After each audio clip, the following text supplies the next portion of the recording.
welcome back sa aking YouTube channel. So for today's video mga kababayan ay gusto ko lamang po i-share sa inyo yung bago pong balita na kung saan ito po ay patungkol sa visit visa. So kung bago ka pa lang dito sa aking channel ay welcome po. Please don't forget to like, subscribe at pinutin yung bell button below para sa tuwing mag-upload ako ng mga bagong videos ko ay lagi kang updated. So please keep on watching.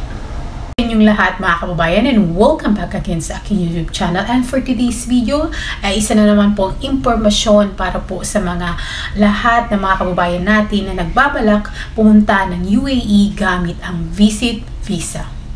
So ano nga ba ang ibig sabihin ng visit visa? Ang visit visa po mga kababayan ay ito po ay ini-issue ng inyong mga immediate family. Si nanay, si tatay, si ate, si kuya, si bunso. Yan po yung ibig sabihin ng visit visa. Magkaiba po ang visit visa sa tourist visa. Ang tourist visa po mga kababayan ay ito po ay ini-issue ng iba't ibang travel agency dito sa UAE.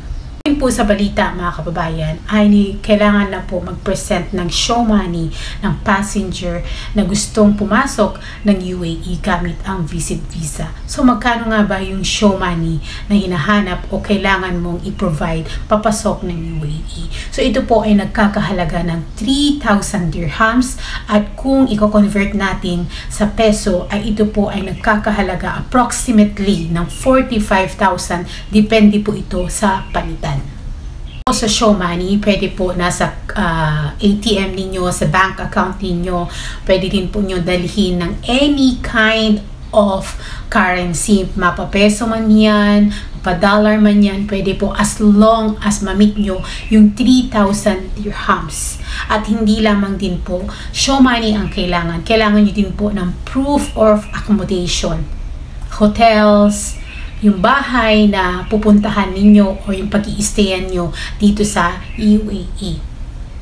Sakali po na wala kayong show money, wala kayong proof of accommodation, wala yung mga requirements na hinahanap sa inyo, kahit pa po nakarating na kayo ng Dubai Airport, Abu Dhabi Airport, or any Emirates na may airport dito sa UAE, ay hindi pa rin kayo makakalusot. So, hold po kayo sa immigration.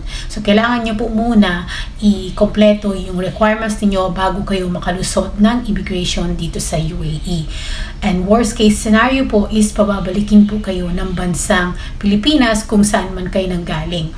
So, mga kababayan, make sure po na kompleto po ang inyong mga requirements para less hassle, less stress, at safe po yung inyong travel. Ulitin ko lamang po, magkaiba po ang visit visa sa tourist visa. So hanggang dito na nga lang po itong video na to at maraming salamat po sa patuloy na panunood at pagsuporta ng aking channel. Stay safe and God bless us all. Bye!